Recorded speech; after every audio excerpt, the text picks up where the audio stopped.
All right. All right. Well, I've got a few questions for you. Let me start at the top. What first drew you into the libertarian movement?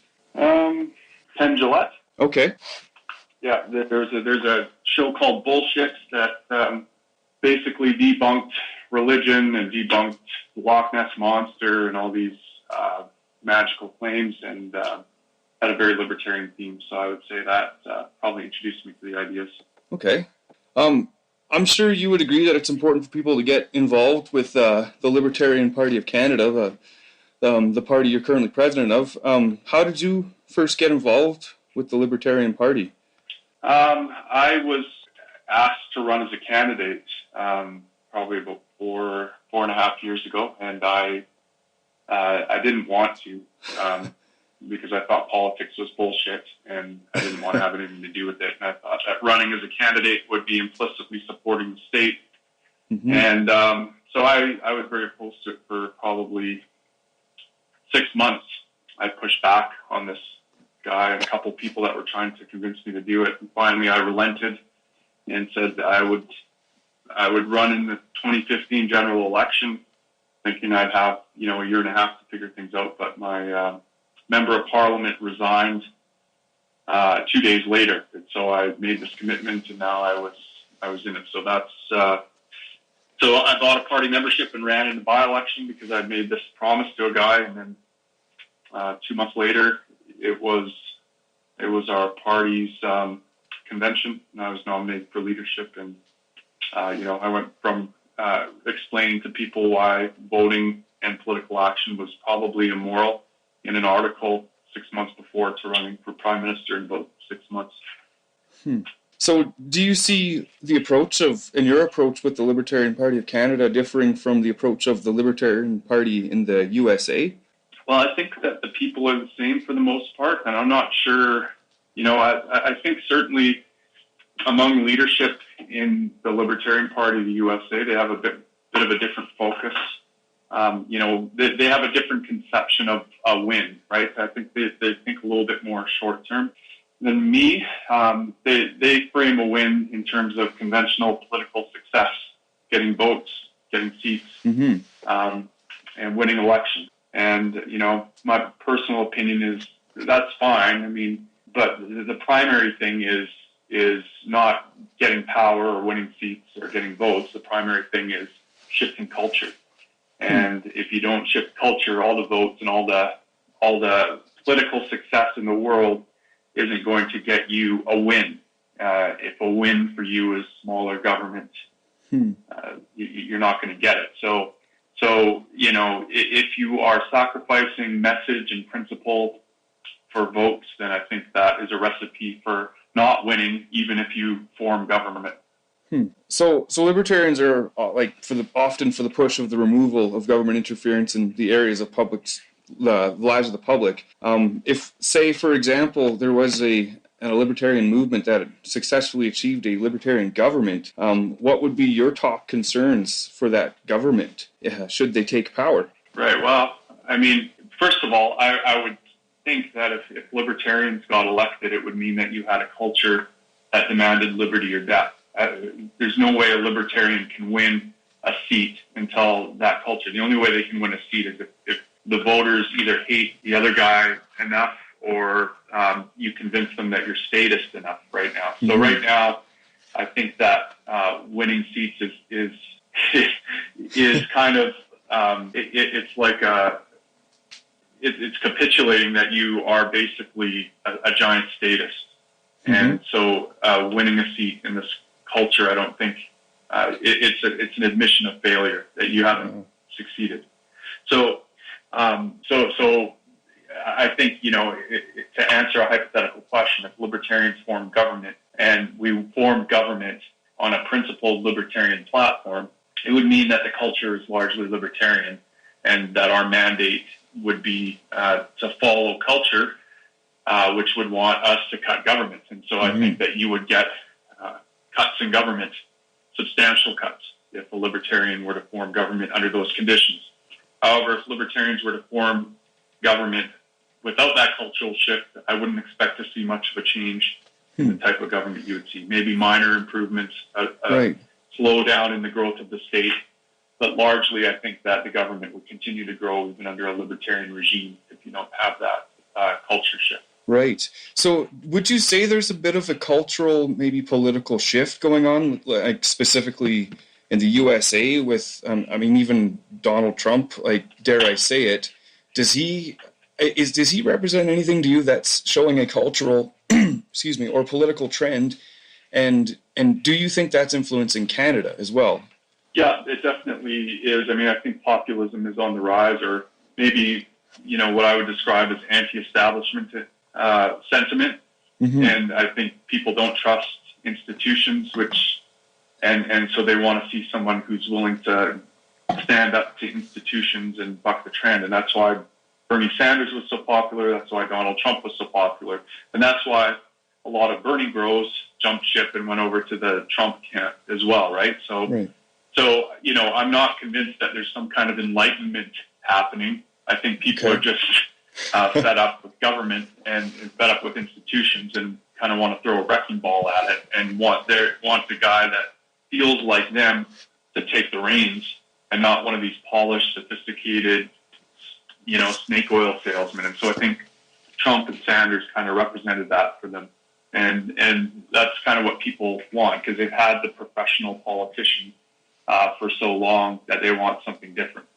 Now, I don't see this as a positive thing necessarily, because, I think what we need is an enlightened society, a society that demands liberty or death, not a society that just is blindly reactionary or reacting to something they don't like. That doesn't get us anywhere, I don't think.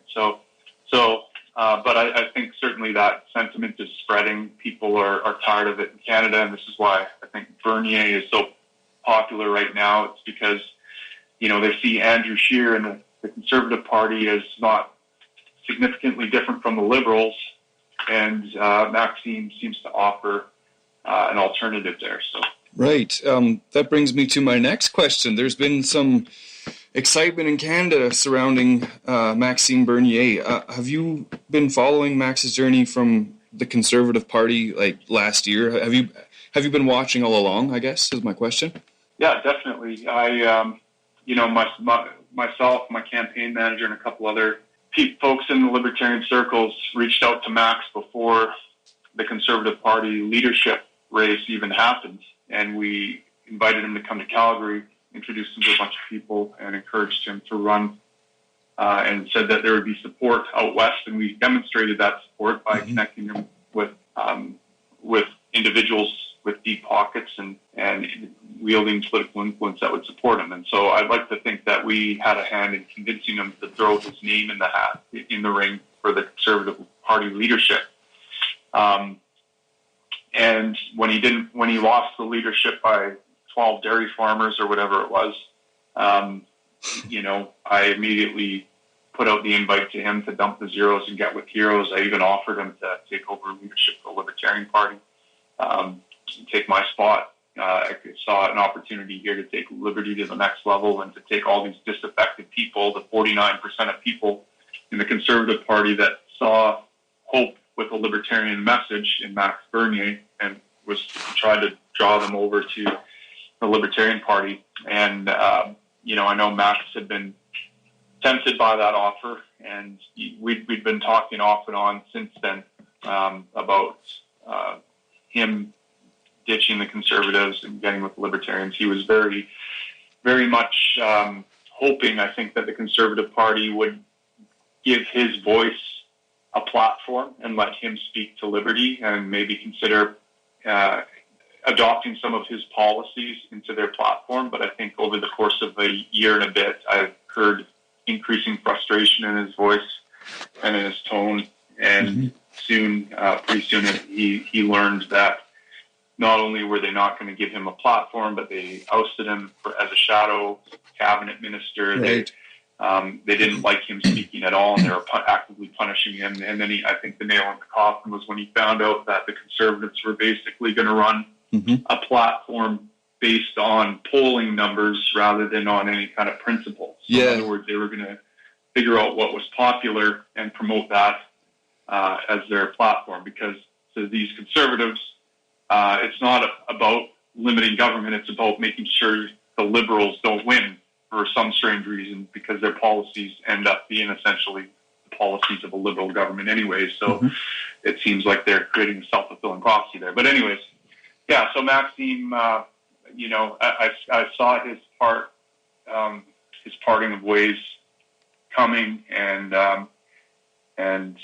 yeah, that was that. And then, you know, he decided to go his own way with his own party. Right. I thought that was that. Yeah, I mean, and he's taken on himself that Mad Max title kind of officially recently on an interview. I think he's really embraced it now that he's Mad Max, and he's willing to carry that banner. Yeah.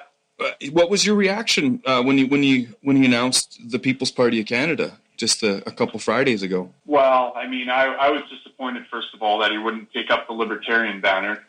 You know, we've done a lot of work to popularize that name. It's becoming cool now. I think it's a bit of a mistake to distance yourself from the Libertarian brand.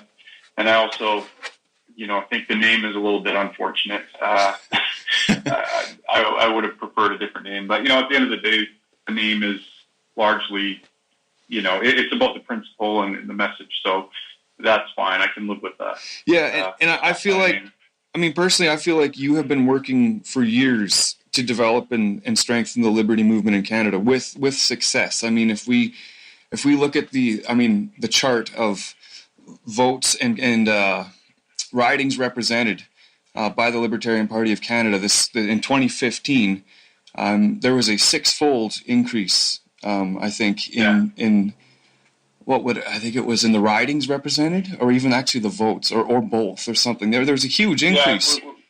Yeah, we had a huge increase, and it was our most successful year in party history in terms of conventional politics, right? But I think I take that stuff with a grain of salt. I'm more interested in looking at cultural determinants. Okay. And, I look at, is the term libertarian being used more in the media? Is it being adopted more by politicians and influential figures?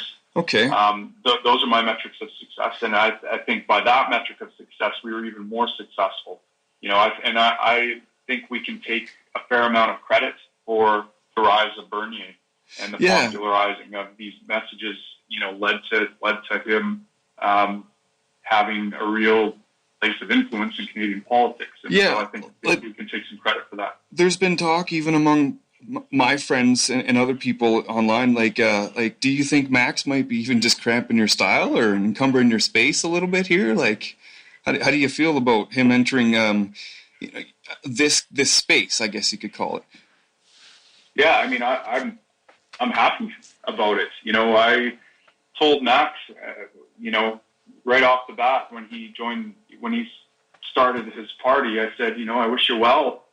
I think this is a good thing, and you know, one day I look forward to standing on that debate stage with you and make you look not like Mad Max, but like a centrist or a moderate, right? And that actually helps Max, and it helps us, right? I mean, I'm willing to sacrifice votes for liberty, and he needs that person to plow the path for him because he needs to get votes, right? And so he can't play that game as much, and so I think, even if he is as mad as I am inside, he can't.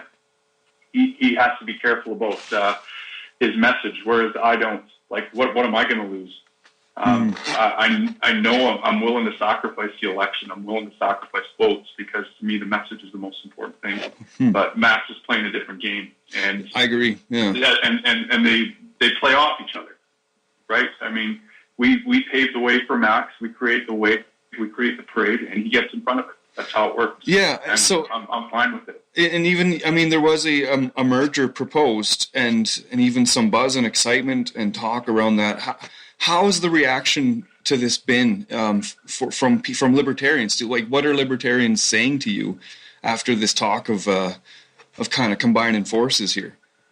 I think most libertarians were in favor of it. I mean, I think there's a few libertarians that were upset by it or didn't like the idea, but I think for the most part, libertarians definitely saw some benefit of a unified kind of liberty vote, and provided that our voice would not be deplatformed, that we would have the ability to run campaigns and say the things that we want.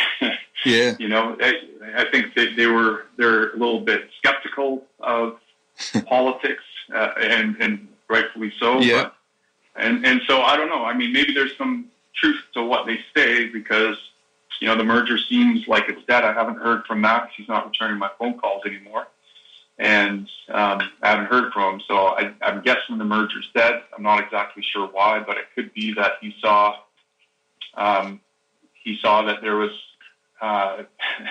some radical libertarians, right, myself included, who are willing to stand up and tell the truth, and maybe he felt a little bit like what Scheer must have felt, having a dissident in his rank. Okay. And maybe he realized he didn't want any piece of that. Sure. No, let me just challenge you on that a little bit. Currently, the Libertarian Party of Canada platform is the same as Max's from his leadership race with the CPC, which also happens to roughly be the unofficial platform, of the People's Party of Canada right now on the website.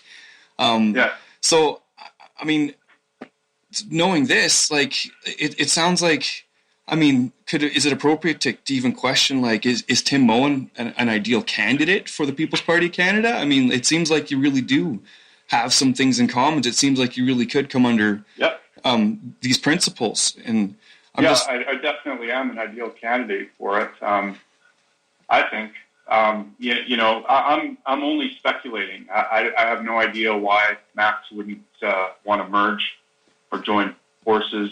I don't know what stopped it, because he seemed all in favor of it and wanted to go ahead with it. He reached out to me. I think Phil DeBrant came up with this idea, and I was a little bit slow in seeing the value in it, but I think Bernier saw the value right away. So okay, I mean, I'm a little confused as to why he's not calling me, but I've heard various things. One is that that a bunch of libertarians from the party have been making a bunch of noise about open borders, except that these people that are making noise about open borders aren't even from the party, but and maybe some of the people that were opposed to the merger have been trolling Max. I don't know. Others, it could have been something I've said in a radio interview, something about I don't really like the name the People's Party. It sounds a little bit left wing for me, because I heard Max trying to defend that he's not a commie, and I don't know if it's from my comment. So who knows? I might have said something that soured things publicly, or maybe it was some other libertarian. But for whatever reason, the merger's dead. All that ability to fundraise doesn't seem worth it. The headache of dealing with us doesn't seem worth it to Max for some reason, I guess. Okay. Well, what do you think about the People's Party of Canada in terms of hindering or helping the removal of Trudeau at this next election? Do you think there's going to be some impact? We're going to see a new Canada like in this next year. What do you think? Well, I think that more important than Trudeau losing in the next election is the Conservative Party of Canada losing definitively. That's the bigger risk, right? I can take another 4 years of Trudeau. What I can't take is another 18 years of growing government. And that's what we're in for if there isn't conservative reformation. If the Conservatives come close to winning or win the next election, we're screwed for 18 years, because you're going to have, or 16 years at least. So you'll have at least 2 more terms of Conservatives, with the state growing at a slightly slower pace than it is now, but growing nonetheless. Then you'll have another term or 2 of Liberals and Conservatives. But what we need right now is conservative reformation. And I think Mad Max offers that. So the Conservative Party of Canada needs to lose definitively. That should be the focus here. Give Trudeau another term. He's going to have it anyways. But I've been saying that myself. Kick Conservatives' ass, because we need them to smarten up or we're screwed. I can really, I agree with that. I've been saying from the very beginning personally that Trudeau's going 2 terms. That's kind of, I've always thought this is a nothing to lose kind of thing right here. I didn't realize that Maxime Bernier was going to start this People's Party of Canada, and that, I mean, really give something to people that are in this space, something to grab onto and run with. I didn't predict that. So now I think there is a bit of a disruption going on. And amidst this disruption, I mean, what do you think the future of libertarianism is in Canada, of even the Libertarian Party of Canada? What do you think the future is? I think the future of liberty is bright. I mean, this is what it looks like for libertarianism to start going mainstream, right? We start peeling off conservatives and maybe a few liberals, and they're a new party that's, like, for example, someone asked me what political success would look for the Libertarian Party, right? In the past, it would look like we pick up a lot of votes, and then the party starts drifting more towards the center. Our platform becomes less radical and starts drifting closer to what Canadians think, and Canadians start drifting closer to what we think. But then at a certain point, that party becomes corrupted and starts to lose its way, and you need to have another faction break off and pull the party back towards liberty again and start another party that puts pressure on it. And so this is what political success looks like. So we have a somewhat libertarian party now that is not explicitly calling itself libertarian. It's not, running on any specific principles or espousing any, but it's got some libertarian platforms that maybe introduce people to some of our ideas and then at least start a conversation. And that's a good thing. And hopefully they get a seat or two, and that helps as well. And then, there's still a need, I think, for a radical or principled or message, putting pressure on that group and pulling them towards liberty, because they will drift towards statism over time. It's just, it's natural. Like, let's imagine Maxime Bernier doesn't win a seat, or maybe, in a few years he resigns from politics. Well, then what happens to the People's Party of Canada?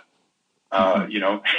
Like who's the new leader, and is he going to be as principled and as libertarian as Max? And is the party going to be built on a DNA of principles? And I think my answer to that is no. It's kind of probably a flash in the pan party, which is needed. It's going to disrupt things, maybe catalyze conservative reformation and inject some libertarianism into the conservative movement.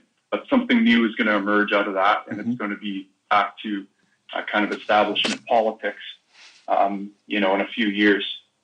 So I think there'll always be a need for a libertarian party, a party that is willing to trade votes for principle and advance that message. And I think that will always exist. So, one last question? What is your future with the Libertarian Party of Canada look like? I don't know. I have to see what members want, what I want. Part of me is worried a little bit about the Libertarian Party in the next election cycle. I'm focused on my career right now, and politics has kind of taken a backseat to that. And, the party really deserves a leader that can step up to the plate and put in a lot of effort. I mean, in the last election, I cashed in my retirement savings and went full time, did it full time. And I don't know if there's anyone out there that can do it, but that's what the party deserves. And so I really have to do a bit of soul searching here. It's been a rough couple of weeks for me. We lost one of our firefighters died last week, and I've been in the middle of a house move, and this merger has been going on at the same time. So, and now that the merger isn't happening, it kind of leaves my future tenuous, I guess, right? So my party members may not want me to lead anymore.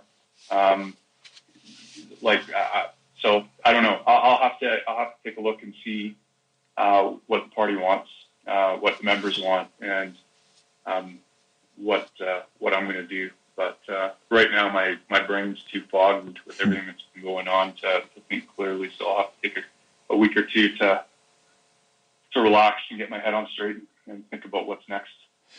Well, Tim, in light of that, I really want to thank you for making yourself available for this. I wish you all the best going forward here. Again, thanks for your time.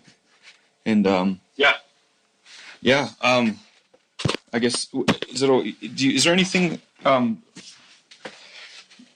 just going to go off record here. Is there anything that you would like just me not to talk about in an article regarding what we've spoken about just now? No, I don't think so. I'm a pretty open book, Okay. Yeah, no, I think get it out there, and I don't know. This is why I suck at politics, because I'm I disagree. Book, right? And so people accuse me of flip flopping. I'm never sure of anything. I just let people into my inner world and my thought process, and I'm just honest. I think maybe a leader is supposed to be completely confident and charge forward and say this is the direction we're going. And part of me thinks that being vulnerable and talking about the questions and the insecurities I have right now might not be the best thing, but then I don't know. I just believe in being honest. So. And I think that's why people love you, Tim. And again, thank you. I appreciate it. And good luck with the move and with everything in the future. Hope to see you soon. Awesome. Thanks, Owen. Have a good day. Okay. Okay. Bye. Bye.